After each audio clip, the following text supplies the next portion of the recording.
What is a pollution control officer or PCO under DOW 2014-02?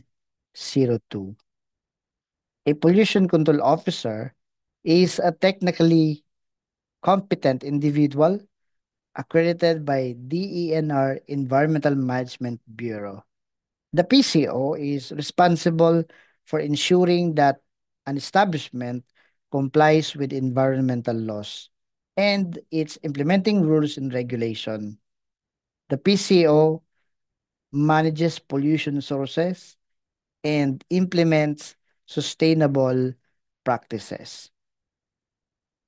By definition, in Section 4 of DOW 2014-02, the PCO defined as, and I quote, a technical person competent in pollution control and environmental management, performing the duties and responsibilities in a particular establishment and officially accredited by EMB Regional Office to perform such responsibilities.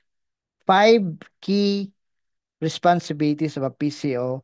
Number one, monitoring and compliance. Number two, pollution control facility management. Number three, incident reporting.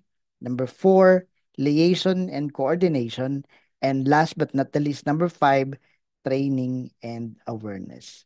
So that is the pollution control officer.